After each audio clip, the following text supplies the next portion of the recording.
My girlfriend declared, "I'm moving in with my male best friend for financial reasons without asking me first." I said, "That works out perfectly." What I told her later that night made her pack in tears. There is a certain kind of quiet that settles in a home after a storm. It is not peace, not yet. It is the sound of the wind having finally exhausted itself, leaving you to survey the damage. In my case, the storm was my girlfriend of 4 years, Emily Carter, and the damage was the life I thought we were building.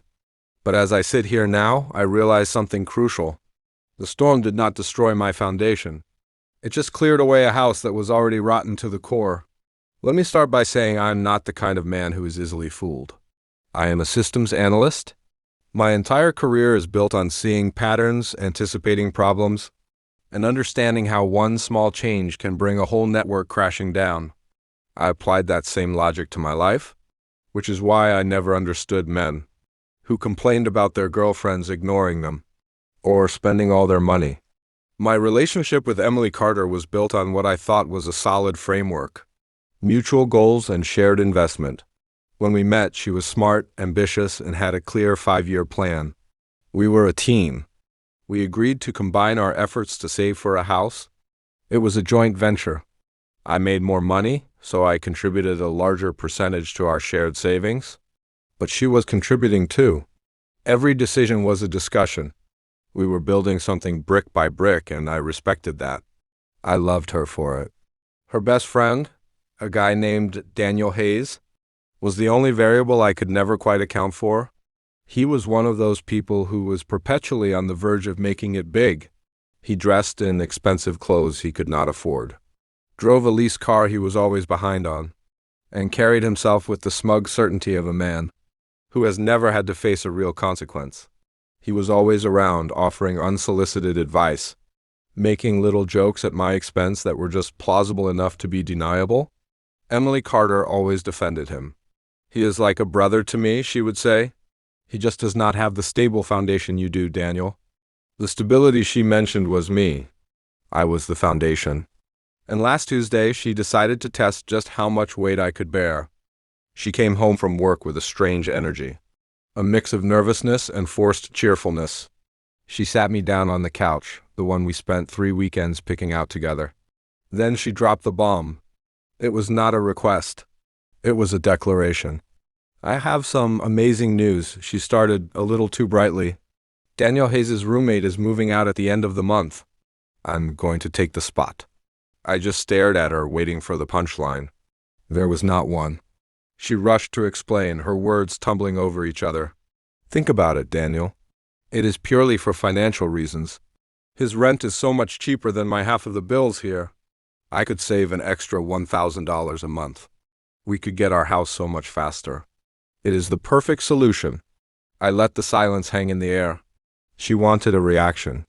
She wanted an argument, a debate where she could paint me as controlling or insecure. I refused to give it to her. I ran 1,000 scenarios in my head, analyzed every variable, and saw the single perfect path forward. I smiled, a calm, genuine smile. "Emily Carter," I said, my voice perfectly even. "That works out perfectly." The look on her face was priceless.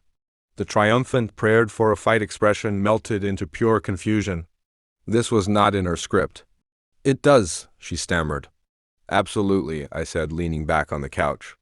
"It is a brilliant financial decision. Sacrificing a little comfort now for a bigger payoff later. That is exactly the kind of thinking that makes me so proud of you." Now she was completely off balance. She had expected a storm, but I had given her a clear, sunny day. She spent the rest of the evening talking excitedly about how much she would be able to put into our house fund, how great it would be to have Daniel Hayes as a roommate, and how mature we were being about all of this. I just nodded and agreed, adding supportive comments here and there. I was the perfect, understanding boyfriend. Later that night, as she was scrolling through apartment listings with Daniel Hayes on the phone, laughing and making plans, I waited. I let her finish the call. I let her bask in the glow of her apparent victory. Then I walked into the living room and sat down across from her. "I've been thinking about what you said," I began, my tone serious and thoughtful. "And you have inspired me? Since you're making this big move to accelerate our savings, I think it is only fair that I do the same. She looked at me, a little wary now. What do you mean? Well, I said, leaning forward. I have had this offer on the table for a few weeks now. A major project based out of our company's European headquarters. It is a 2-year contract. The pay is phenomenal, and it comes with a massive completion bonus. I was going to turn it down because I did not want to leave you. To leave what we are building. But now, with you moving out to save money, it just makes perfect sense. I can put my things in storage, live cheaply over there, and we can put my entire salary plus the bonus towards our goal. By the time I get back, we will have enough to buy our dream house in cash. Her jaw slowly dropped. I could see the gears turning in her head, the panic starting to creep into her eyes. You took a job in Europe. I called and accepted it this evening, I said, lying as smoothly as I had ever told the truth. They are sending the final contract over in the morning.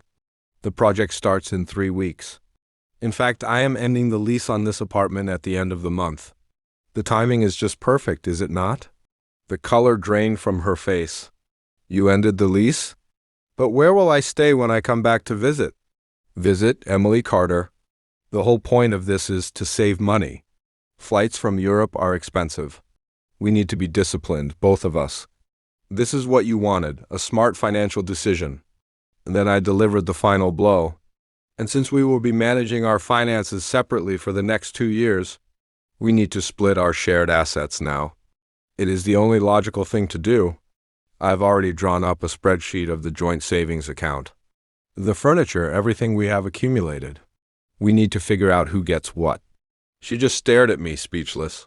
The brilliant plan she had cooked up with Daniel Hayes, the one where she got to live with him while keeping me and my income as her safety net, had just been vaporized. She thought she was making a simple move. She had no idea she had just triggered a system-wide collapse. The look in her eyes was no longer confusion. It was pure, unadulterated terror. She started to pack that night, but not with the cheerful excitement she had before. She packed in tears. Update 1. It has been 2 weeks since the night I dismantled our future. The fallout has been exactly as I predicted, only more satisfying. The day after our conversation was a masterclass in backtracking. Emily Carter woke up with red, puffy eyes and immediately tried to cancel her plan. I was not thinking clearly, she said, forcing a laugh. Moving in with Daniel Hayes is a silly idea. I do not want to do that, and you should not go to Europe. We are better together. I just shook my head, my expression one of deep, sincere regret. I cannot, Emily Carter. I have already signed the contract. If I back out now, I will be blacklisted at my company. My career would be over. You know I cannot do that. I had, of course, signed nothing. The contract was a PDF I had spent 2 hours creating myself, complete with official-looking letterhead that I copied from my company's website. But she did not know that. Besides, I continued, using her own words against her. You were right. This is a smart financial move. We have to think about the long term. A couple of years apart is a small price to pay for a lifetime of security. I had installed monitoring software on our home network, not to spy on her emails, but to track data traffic patterns. I noticed that her data usage on her laptop and phone spiked late at night, and it was all directed towards social media and messaging apps when she claimed to be working. I also noticed that their shared online grocery orders, paid for from our joint account, often included expensive items I never saw, like high-end liquor and steaks. The final piece of the puzzle fell into place when I ran a background check. Not on her, but on Daniel Hayes. It turned out his financial situation was far worse than I imagined. He had 2 prior evictions and a string of unpaid debts. The owner of the apartment he was renting was a small, independent landlord, not a large corporation, a man who would be much more likely to take swift action against a non-paying tenant. I had compiled all of this. The data logs, the grocery receipts, a copy of Daniel Hayes' public eviction records. I had it all in a neat digital folder, my insurance policy. When the first mutual friend called to tell me what a terrible person I was, I did not argue. I simply said, I think you have only heard one side of the story. Let me send you an email with some context. I sent them a link to a password-protected web page one had built. On it, I laid out the entire timeline unemotionally and with evidence. I included screenshots of the grocery orders, showing the items that were clearly not for our household. I included the public records of Daniel Hayes' financial instability, and I included the most damning piece of evidence: transcripts from our home security system's audio recordings.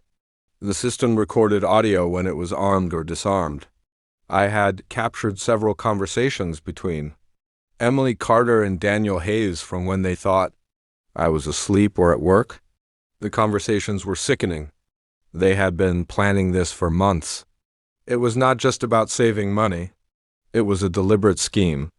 The plan was for Emily Carter to move in with Daniel Hayes, and for me to continue funding her lifestyle, the car, the phone, her spending money, under the guise of our relationship. She would then use that money to support Daniel Hayes, keeping him from getting evicted while he got his new business off the ground. They laughed about how I was so trusting, how I was the perfect long-term investment. They called me their retirement plan. I sent this link to every person who contacted me on her behalf. The call stopped abruptly. The smear campaign died before it even began. I had not just countered her narrative. I had obliterated it with cold, hard facts. The best part was the call I received from her father. He was a proud man, and I could hear the humiliation in his voice. He had clearly seen the evidence. He did not yell. He just said, I would like to arrange to pick up the rest of Emily Carter's things from your new address. He had somehow gotten my new address. It did not matter. I told him I would leave the boxes in the building's loading dock on a specific day. He agreed.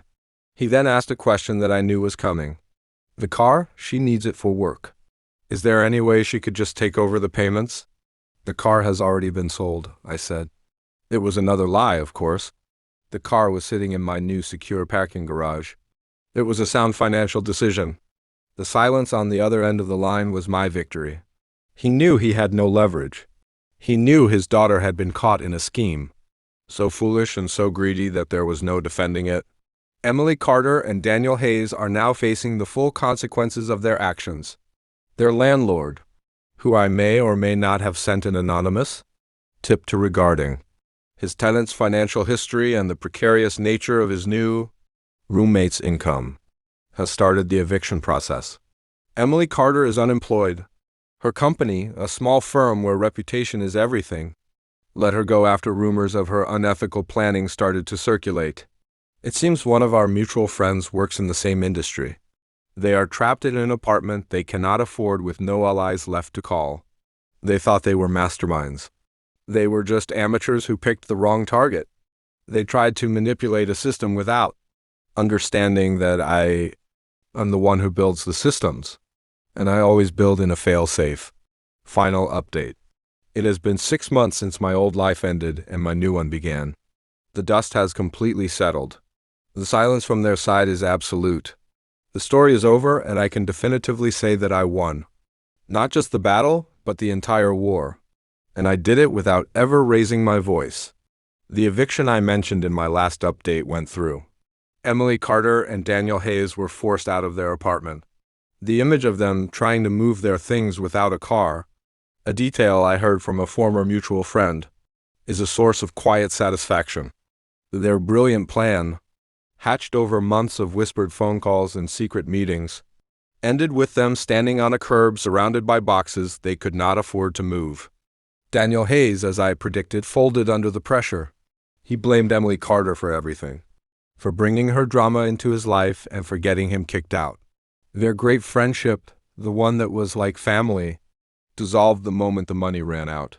He moved back to his hometown to live with his parents.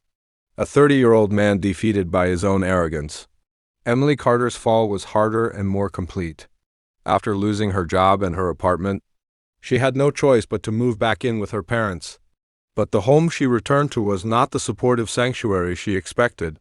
Her father, a man who valued reputation above all, was deeply ashamed. He had seen the evidence I had compiled. He knew the truth. He and her mother were providing her with a roof over her head, but the warmth was gone. She was a disgrace to their family name, and they treated her as such.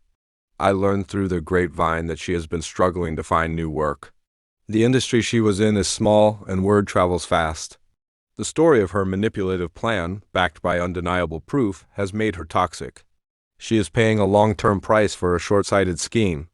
The final and most satisfying piece of this entire saga happened about 2 months ago. I received a formal letter from a lawyer Emily Carter had hired. It was a demand letter, a desperate attempt to claim some sort of financial settlement from our 4-year relationship. It was full of legal jargon about emotional distress and implied partnerships. My lawyer, a sharp, no-nonsense woman, had been waiting for this. We did not just respond with a letter of our own. We responded with a counterclaim. We filed a civil suit against Emily Carter and Daniel Hayes for conspiracy to commit fraud. Our case was meticulous. We had the audio recordings of them planning to use my income to support him. We had the financial records showing the money from our joint account being spent on him. We had Daniel Hayes' text messages demanding I send Emily Carter money. We even had a sworn affidavit from their former landlord about the nature of their tenancy and their conversations with him. The lawsuit was not about winning money. It was about making a statement. It was a final, undeniable declaration that I would not be a victim. Her lawyer dropped her as a client within a week of receiving our filing, facing a lawsuit they could not possibly win. And with no money to hire another attorney, Emily Carter was forced to sign a settlement. In it, she formally renounced any and all claims against me now and in the future. She also had to sign a non-disclosure agreement, legally preventing her from ever speaking or writing about me or our relationship again. My smear campaign insurance was now ironclad and legally binding. I walk away from this with everything. My finances are secure. My career is thriving. My new apartment feels like a real home. I have learned a valuable, if painful, lesson about trust and the importance of verifying data even in your personal life. The job in Europe was, of course, a complete fabrication, a strategic maneuver designed to force her hand. I never intended to leave. Why would I?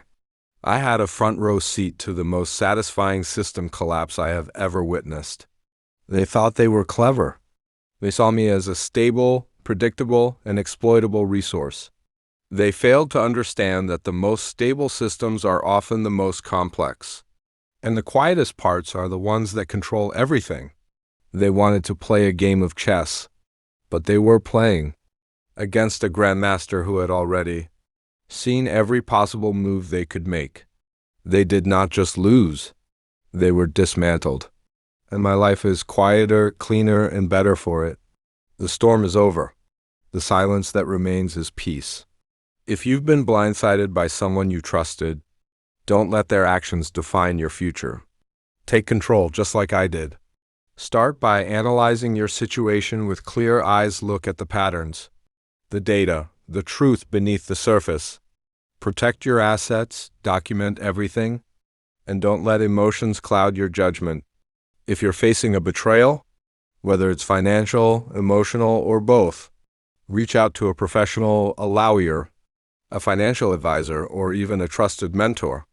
They can help you build a strategy to safeguard your future. And if you're ready to take the next step, visit our website at your website here.